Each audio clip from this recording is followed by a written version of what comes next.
And that's what people will tell you.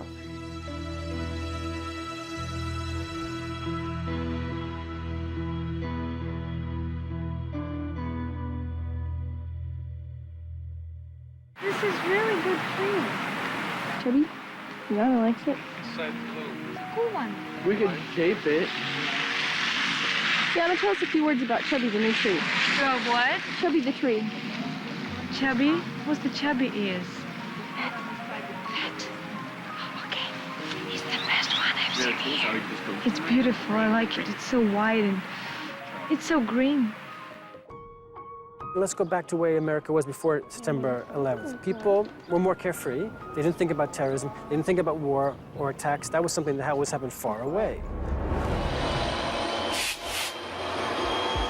If you drive a lot here, through all these small towns, you will see almost every town has a monument like this. Really? Almost every town. You know, every town here lost 3, 4, 5 people. I think what's very tragic for Americans, and again, so a lot of people are still in a state of denial, right? They really don't want to talk about it. They don't want to remember it. I think there's more and more now suspicion of outsiders, especially when you get out of the big cities in America. Everyone is looking at each other as sort of like a potential maybe threat, terrorist. It's soaking into people's consciousness on the subconscious level. This idea, if you see something, say something. It's taken me, say, 3 years to get finally to be accepted here in this town. I am pretty much a local guy. People know my family. I'm still an outsider, you see? I've been away for a long time. And that was never an issue before.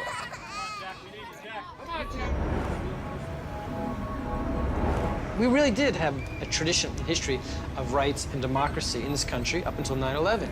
I came from the old America, where you couldn't have surveillance cameras. That was considered unconstitutional, an invasion of privacy. I remember huge scandals when I was a kid because the police had a suspect and they were going through the suspect's garbage, which was on the curbside. But they didn't have a search warrant from the court. So the judge said that's illegal. The police have no right to go through the garbage of a suspect until they get a search warrant. I mean, now it sounds ridiculous. The police can break down your door with guns, throw you to the ground, threaten your entire family, and they don't need a warrant. Under the pretext of anti-terrorist measures, they can almost do anything they want by using the terrorist threat. They can justify any action. We have to accept it. That's the reality. That's the new America. It's like, welcome to the new America.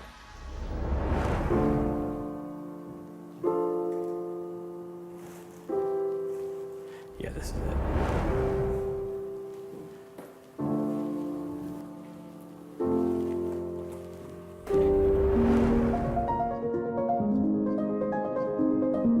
There are people that just left that never came back, and then there are new people like me who came to New York, wasn't afraid to come to New York and move here, even though the attacks happened, several years prior. I love New York. Everything's changed. The very idea of talking and having a conversation, just you and I, as regular people, about terrorists or terrorism or things we're seeing on TV all the time, people didn't talk like that. We didn't discuss those things. We weren't thinking like that. It's common language now. Isn't that something? What about your rights and freedoms? Are you willing to give some of them up now to stay safer?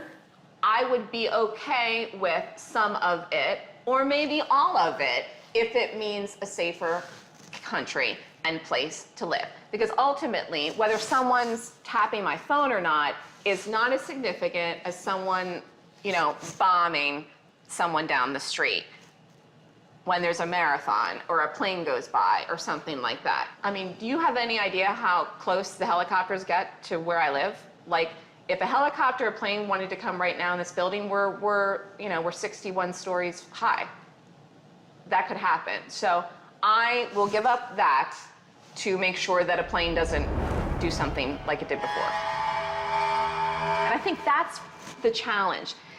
Everyone's trying to figure out what's the next thing that's going to happen. This building starts on the 50th floor for the apartments, so I only get to my apartment from the elevator. I've never taken the stairs all the way down. I should time myself to get out.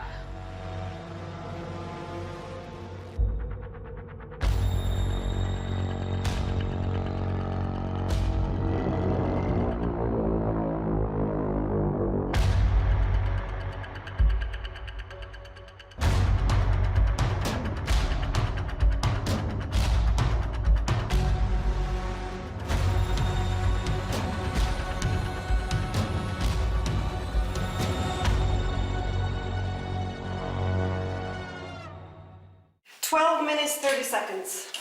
Gosh, we're lucky to be alive. Oh, this is the very, very bottom.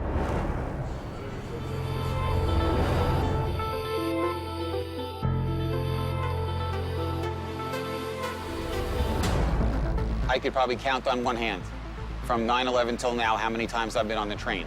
I won't go. Phone's always charged, never turned off. Always have my badge and my ID on me, always. God forbid something happens. You can get access where others can't.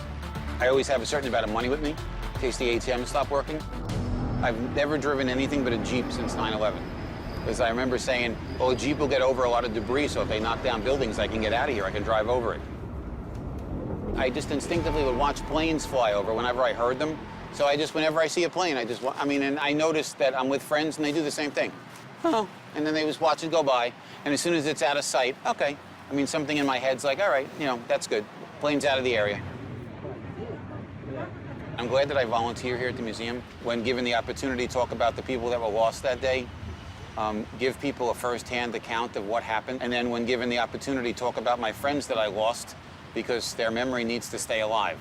I mean, there's 2,977 people that day that were murdered. The hundreds that have died since then that everybody forgets now. My great days are with my kids and my grandkids. If I didn't have a family, we wouldn't be having this conversation, Yana. I would have, ended my life a long time ago because it was that painful. Most of terrorism is not the actual act, it's the fear. Yeah, they've accomplished that all right. I mean, I'd hate to admit it.